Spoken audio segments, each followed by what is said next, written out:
रामचंद्र प्रधान जी, श्री पवन सिंह चौहान जी, आज के इस समारोह में उपस्थित उत्तर प्रदेश सरकार के हमारे सभी वरिष्ठ अधिकारीगण,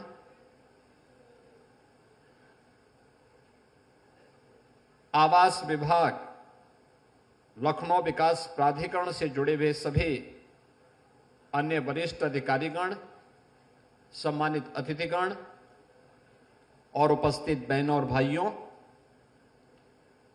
आज कार्तिक पूर्णिमा का पावन पर्व है और इस पर्व पर मुझे लखनऊ में इन जरूरतमंदों को प्रधानमंत्री मोदी जी के विजन के अनुरूप एक एक आवास उपलब्ध करवाने का सौभाग्य प्राप्त हो रहा है।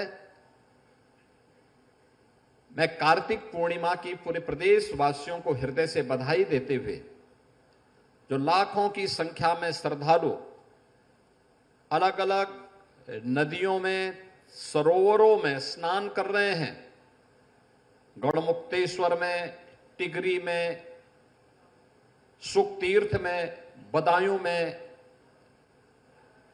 प्रयागराज में, काशी, अयोध्या और अन्य सभी पवित्र नदियों में लाखों की संख्या में श्रद्धालु आज स्नान करके पुण्य का भागीदार बन रहा है। और ये मेरा सौभाग्य है कि मैं इस अवसर पर लखनऊ में एक कुख्यात माफिया से खाली कराई गई भूमि पर इन लाभार्थियों को आवास आवंटन के कार्यक्रम के साथ जुड़ रहा हूं। मैं प्रदेशवासियों को कार्तिक पूर्णिमा की और आवास प्राप्त करने वाले सभी उत्तर प्रदेश के नागरिकों को हृदय से बधाई देता हूं, अपनी शुभकामनाएं देता हूं। आज का यह कार्यक्रम केवल एक कार्यक्रम नहीं है, यह अपने आप में एक संदेश भी है कि अगर किसी गरीब की, किसी व्यापारी की, किसी सार्वजनिक संपत्ति की और किसी सरकारी भूमि पर किसी माफिया ने, किसी अपराधी ने कब्जा किया, तो उसका यही हाल होगा जो यहां पर हम लोगों ने किया है और वही हाल होगा जो प्रयागराज में इससे पहले हम लोगों ने किया है। बहनों और भाइयों, ये लखनऊ की सबसे प्राइम लोकेशन है, सबसे प्राइम लोकेशन। एक आवास जिसे एलडीए ने 10,70,000 में उपलब्ध करवाया है, अगर मार्केट रेट के हिसाब से इसको देखा जाए तो ये कम से कम 1 करोड़ में पड़ती यहां पर। लेकिन रियायत करते हुए मेरी इच्छा थी कि जब माफिया से खाली करवाएंगे तो माफिया से खाली कराने के बाद हम इस लैंड पर गरीबों का आशियाना बनाएंगे, क्योंकि माफिया से खाली होगी तो गरीब का आशियाना ही उसमें बनना चाहिए। और ये उन लोगों के लिए भी संदेश है जो लोग माफिया को अपना शागिर्द बनाते हैं, उनकी कब्र में जाकर के फतिया पढ़ते हैं, उन माफिया को गले लगा करके गरीबों का शोषण करते हैं या करवाते रहे हैं।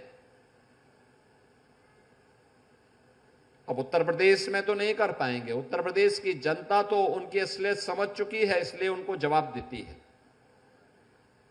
लेकिन ये सभी जगहों के लिए बराबर लागू होता है। ये माफिया किसी के नहीं है, ये पेशेवर अपराधी किसी के नहीं है, ये हर गरीब का शोषण करते हैं, ये हर व्यापारी का अपहरण करके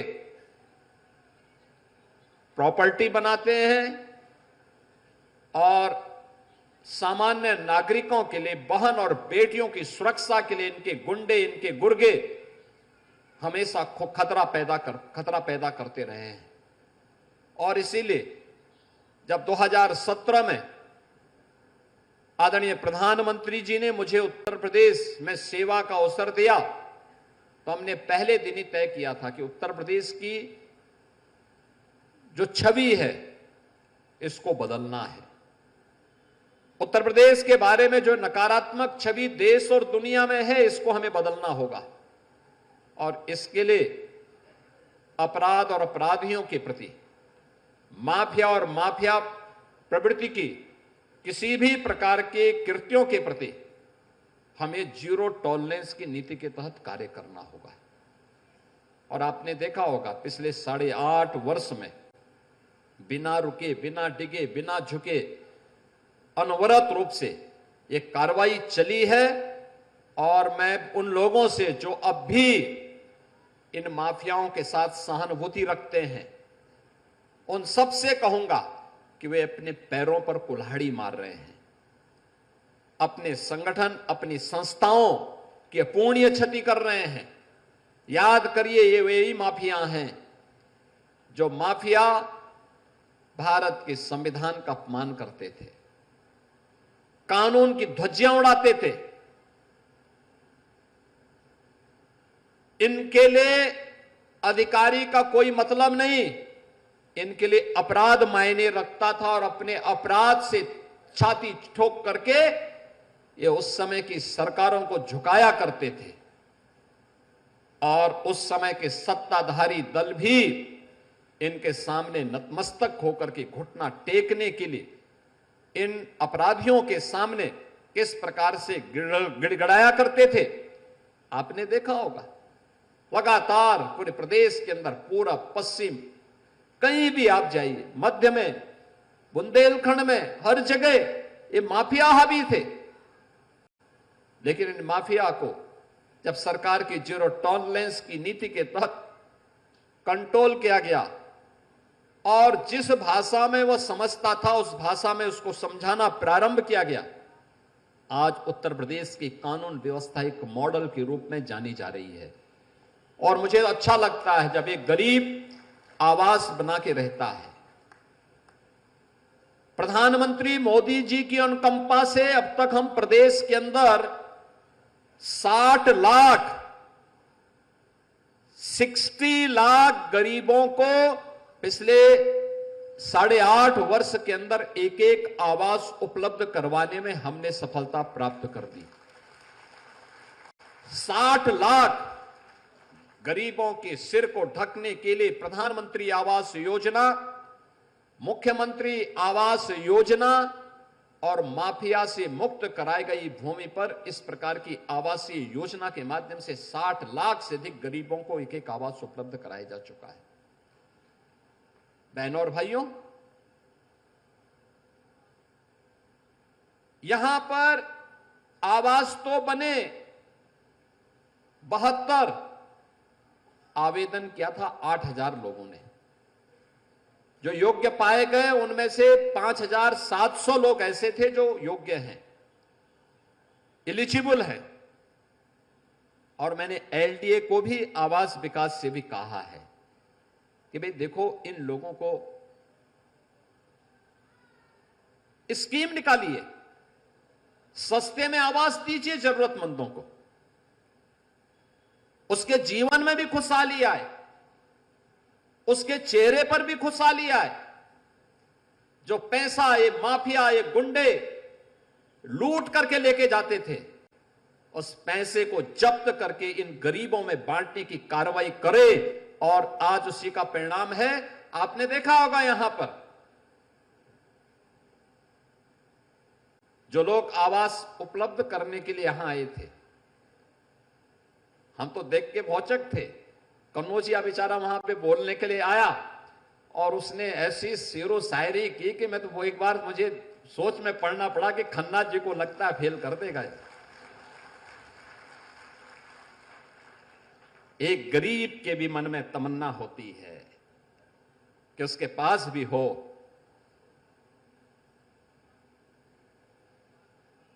यानी उसके पास भी अपना घर हो। स्वाभाविक रूप से हर व्यक्ति को यह अधिकार है और तभी तो बता पाएगा अपने नातेदार, रिश्तेदारों को, परिवार के लोगों को कि हां, मैंने अपनी कमाई से ये खरीदा है और मुझे प्रसन्नता है। ये इसलिए मैंने कहा प्राइम लोकेशन है, क्योंकि डीजीपी का आवास इसके ठीक सामने है। और आप सोचो कैसे आवास थे, कैसे यहां पर डीजीपी आवास के ठीक सामने समाजवादी पार्टी की सरकार के समय एक माफिया भूमि पर, सरकारी भूमि पर कब्जा करके अपनी आलीशान कोठी खड़ी कर देता है। कोई पूछने वाला नहीं, कोई जांचने वाला नहीं, उनके गुर्गों को कोई रोकने वाला नहीं। और जब उस माफिया को गिरफ्त में लेना प्रारंभ किया तो उसको बचाने के लिए मैं देख करके दंग था, कैसे कैसे लोग उसको बचाने के लिए पैरोकार बन करके उसकी पैरवी करते हुए दिखाई दे रहे थे। बहनों और भाइयों, समाज के विकास का सबसे बड़ा बैरियर है ये माफिया वृत्ति। समाज के लिए यह आपराधिक वृत्ति सबसे बड़ा कोड़ है। इसको अगर हम उखाड़ेंगे नहीं, ये उखड़ेगा नहीं, विकास नहीं हो सकता।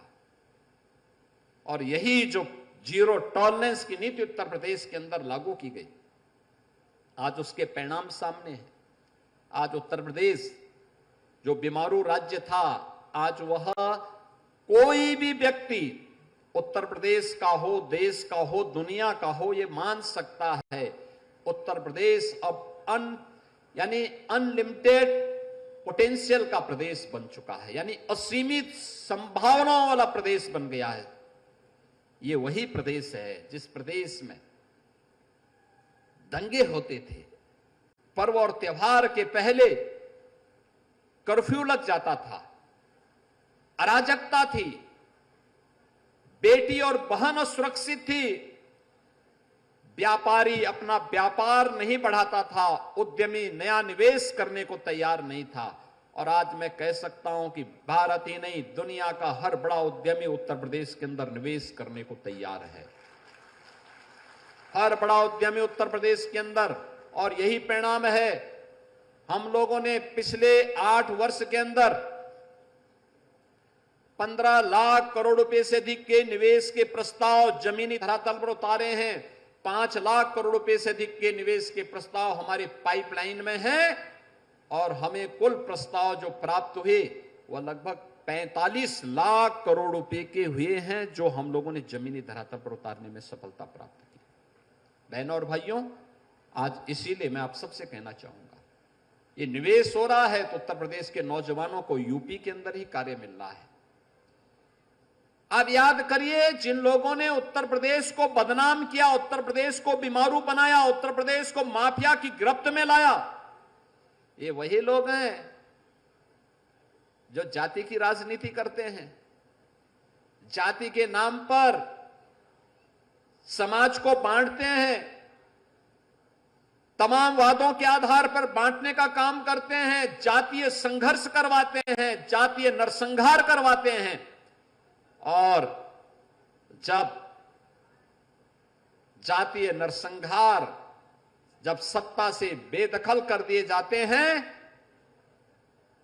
तो सत्ता में रहते हुए माफियाओं को गले लगाते हैं, और सत्ता से बेदखल होते हैं तो माफिया की कब्र में जाकर के फतिया पड़ते हैं। उनकी संवेदना किसी गरीब के प्रति नहीं थी, किसी कमजोर के प्रति नहीं थी, किसी बहन बेटी के प्रति नहीं थी, उनकी संवेदना माफिया की प्रति थी। और माफिया वृत्ति को इन्होंने अपना पेशा बना करके प्रदेश में अराजकता पैदा की थी। लेकिन अब उत्तर प्रदेश में माफिया वृत्ति कभी नहीं पनप पाएगी। और यही कहने के लिए मैं आज आपके बीच में आया हूं। बहनों और भाइयों, आवास के सामने एकता वन भी बना है।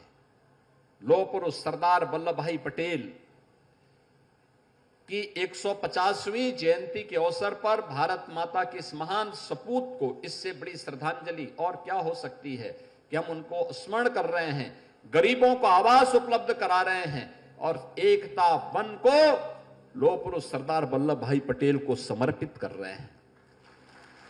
आपने देखा होगा, इससे पहले यही कोकरेल और गोमती के तट पर कैसे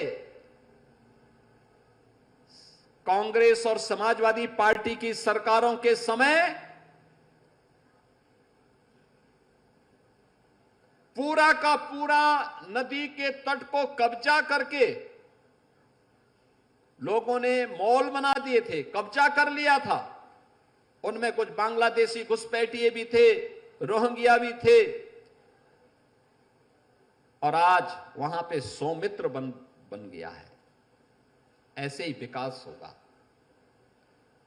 बहनों और भाइयों, सरकार जैसे यहां पे एकता वन बना करके लौह पुरुष को अपनी श्रद्धांजलि अर्पित कर रही है, ऐसे ही हर जनपद में हम लोगों ने उत्तर प्रदेश के नौजवानों के लिए रोजगार की दृष्टि से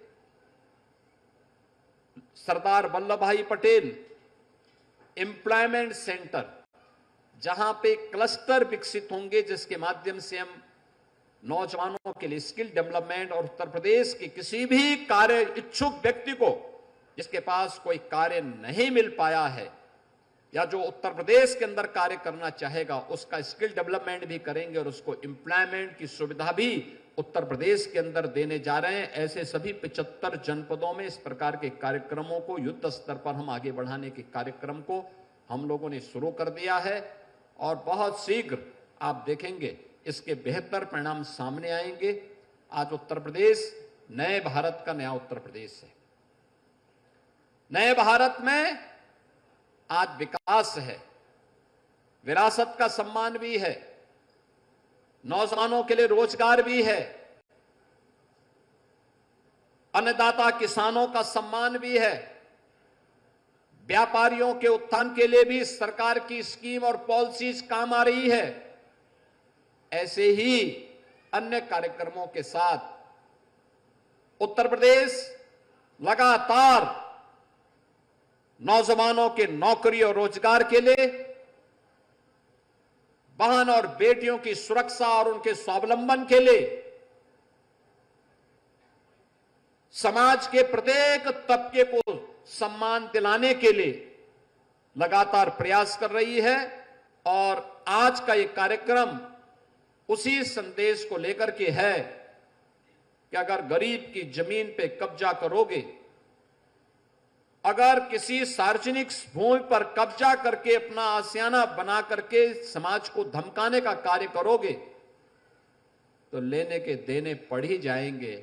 और यह संदेश स्पष्ट है, ये सभी 72 लोग आराम से वहां रहें। इनको आवास की सुविधा प्राप्त होने पर मैं इनको और इनके परिवार के सदस्यों को हृदय से बधाई देता हूं। अगर ये आवास प्रधानमंत्री आवास योजना से कवर हो जाते हैं तो इनको ये आवास और भी सस्ता हो जाएगा, और भी सस्ता पड़ जाएगा इनको। आप लोग उसके माध्यम से अपने सपनों को एक नया उड़ान दे पाएंगे। आपने देखा होगा कितना अच्छा माहौल यहां पर बन रहा है, कितनी अच्छा पार्क बन गया है। ये सभी लोग खुशहाली से अपना जीवन व्यतीत कर सके, इस बात को लेकर के आप सभी को, पूरे लखनऊ वासियों को, प्रदेश वासियों को एक बार फिर से हम आश्वस्त करना चाहेंगे कि डबल इंजन की सरकार उनकी सुरक्षा, उनके सम्मान और उनके स्वावलंबन के लिए पूरी प्रतिबद्धता के साथ कार्य कर रही है। सरकार हर हाल में हर प्रदेश के नागरिक के सम्मान की रक्षा करेगी, उनके स्वावलंबन के लिए अनेक कार्यक्रम को आगे बढ़ाएगी। ये एक शुरुआत है, लेकिन इस शुरुआत को हम पूरे प्रदेश में बड़े पैमाने पर आगे बढ़ाएंगे।